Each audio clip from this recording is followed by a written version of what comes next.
Hi, I'm Fox San Antonio's Jessica Headley. And I'm Ryan Wolf. Our greatest responsibility is to serve our Treasure Valley communities, the El Paso, Las Cruces communities, Eastern Iowa communities, Mid-Michigan communities. We are extremely proud of the quality, balanced journalism that CBS 4 News produces. But we are concerned about the trend of irresponsible, one-sided news stories plaguing our country. The sharing of biased and false news has become all too common on social media. More alarming, some media outlets publish these same fake stories without checking facts first. The sharing of biased and false news has become all too common on social media. More alarming, some media outlets publish these same fake stories without checking facts first. Unfortunately, some members of the media use their platforms to push their own personal bias and agenda to control exactly what people think. And this is extremely dangerous to our democracy. this is extremely dangerous to our democracy. This is extremely dangerous to our democracy. This is extremely dangerous to our democracy. This is extremely dangerous to our democracy. This is extremely dangerous to our democracy. This is extremely dangerous to our democracy. This is extremely dangerous to our democracy. This is extremely dangerous to our democracy. This is extremely dangerous to our democracy. This is extremely dangerous to our democracy. This is extremely dangerous to our democracy. This is extremely dangerous to our democracy. This is extremely dangerous to our democracy. This is extremely dangerous to our democracy. This is extremely dangerous to our democracy.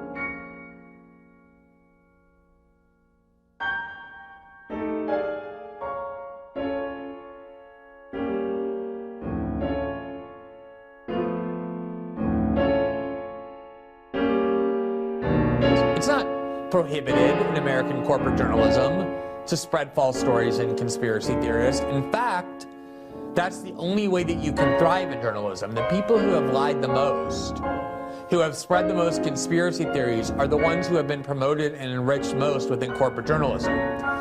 The difference is, the way that you have to advance in journalism is you have to tell lies and spread conspiracy theories on behalf of the CIA, and that advance the interest of the US government. That is not only permitted, that's required to be promoted.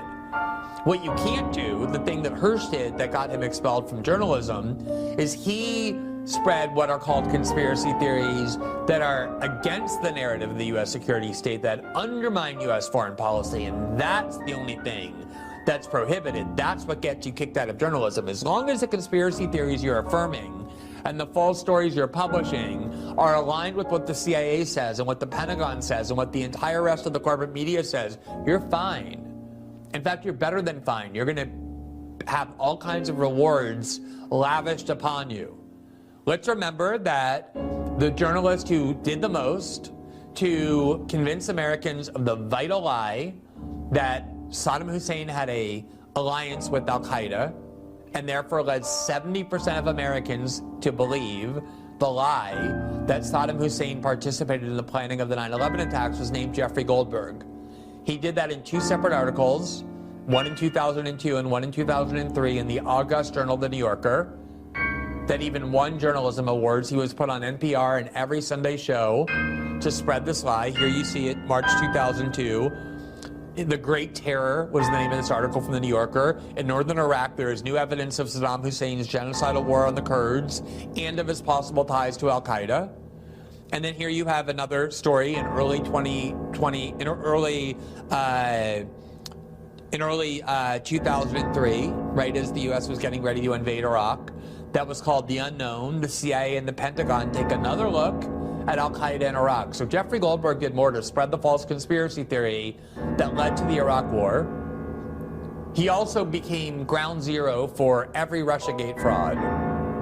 And of course, Jeffrey Goldberg is not expelled from the mainstream media. He's not writing at Substack. He is the editor-in-chief of The Atlantic. He was rewarded with that position as a result of the lying he did on behalf of the U.S. security state. That's the key difference. Not journalists who spread conspiracy theories and journalists who don't. It's journalists who spread conspiracy theories that the CIA wants them to spread. Those get promoted. And then there's the journalists who question the conspiracy theories of the CIA. Those get destroyed.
it's Tucker Carlson. You often hear people say the news is full of lies, but most of the time that's not exactly right. Much of what you see on television or read in the New York Times is in fact true in the literal sense. It could pass one of the media's own fact checks. Lawyers would be willing to sign off on it. In fact, they may have. But that doesn't make it true. It's not true. At the most basic level, the news you consume is a lie of the stealthiest and most insidious kind. Facts have been withheld on purpose, along with proportion and perspective. You are being manipulated. How does that work? Let's see. If I tell you that a man has been unjustly arrested for armed robbery, that is not, strictly speaking, a lie. He may have been framed. At this point, there's been no trial, so no one can really say. But if I don't mention the fact that the same man has been arrested for the same crime 6 times before, am I really informing you? No, I'm not. I'm misleading you. And that's what the news media are doing in every story that matters, every day of the week, every week of the year. What's it like to work in a system like that?